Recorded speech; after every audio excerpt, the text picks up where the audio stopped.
એક શહેરમાં એક અત્યંત કંજૂસ પતિ પત્ની રહેતા હતા. તે એટલા કંજૂસ હતા કે દરરોજ રાત્રે જમવાના સમયે તે કોઈના કોઈ મિત્ર કે સંબંધીના ઘરે જતા. તેમની રજાઓ ઉજવવા માટે તેઓ ક્યારેક એક અથવા બીજાના ઘરે પડાવ નાખતા અને ખૂબ જ મજા કરતા. પોતાના ખાતરમાં કામ કરવાવું અને દરરોજ નવી વાનગીઓની વિનંતી કરવી એ અધિકારનો માનતો હતો. પરંતુ જ્યારે પણ કોઈ તેના ઘરે આવવાની વાત કરે ત્યારે તે કોઈને કોઈ કારણ આપીને ટાળતો હતો. એક દિવસ તેની કાકી અને તેનો પરિવાર તેને જાણ કર્યા વગર તેના ઘરે પહોંચી લાંબો સમય ગપ્પા માર્યા. પછી કંજૂસ પતિ પત્નીએ લાગ્યું કે હવે જમવાનું સર્વ કરવું પડશે. પણ તેનું કંજૂસ મન તેનું ખર્ચ કરતા રોકી રહ્યું હતું. પછી પતિએ એક ઉપાય વિચાર્યો. કાકી તરફ જોઈને પતિએ કહ્યું, તમે આજે ઘણા સમય પછી ઘરે આવ્યા છો. બીજું કંઈ નહીં તો દાળ, ભાત અને મટર પનીર બનાવીએ. પત્નીએ મટર પનીરનું નામ સાંભળતા જ તે ચિંતામાં પડી ગઈ. હવે આપણે મટર પનીર પર આટલો ખર્ચ કરવો પડશે. તે દિલમાં ગલીપચી કરતી રસોડામાં પ્રવેશી.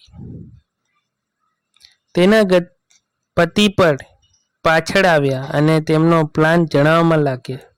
પતિએ કહ્યું, જુઓ, તમે માત્ર દાળ અને ભાત જ બનાવી શકો છો, પણ તેમને એવું લાગવું જોઈએ કે અમે તેમને મટર પનીર ખવડાવવા માંગીએ છીએ.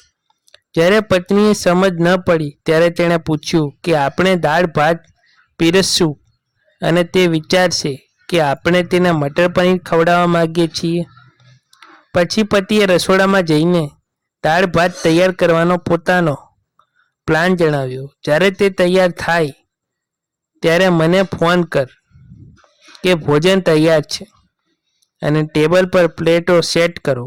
પત્ની આખી વાત ધ્યાનથી સાંભળતી રહી અને આગળનો પ્લાન સાંભળવા આતુર બની ગઈ.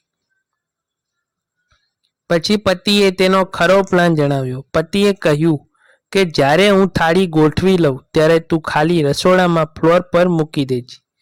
પછી પૂછીશું પડ્યું તો તમે જવાબ આપો કે મટર પનીરનું શાક પડ્યું. જો મટર પનીર બચ્યું નથી તો આપણે માત્ર દાળ અને ભાત જ ખાવા પડશે. યોજના સાંભળીને પત્નીએ દાળ ભાત બનાવવાનું શરૂ કર્યું અને થોડીવાર પછી તેને તેના પતિને ફોન કર્યો કે ભોજન તૈયાર છે.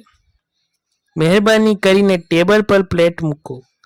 પતિ ઉઠ્યો અને અલમારીમાંથી પ્લેટો કાઢીને ટેબલ પર ગોઠવવા લાગ્યો. એટલામાં ધડાકા સાથે કેટલાક વાસણો પડવાનો અવાજ આવ્યો. જ્યારે પતિએ પૂછ્યું કે તે શું છોડ્યું, જ્યારે તેને પત્ની તરફથી કોઈ જવાબ ન મળ્યો ત્યારે તે રસોડા તરફ દોડ્યો. રસોડામાં જોયું કે દાળનું તપેલું જમીન પર પડ્યું હતું. જ્યારે દાળ નિષ્ફળ ગઈ ત્યારે મટર પનીરનું બહારનું નિષ્ફળ ગયું.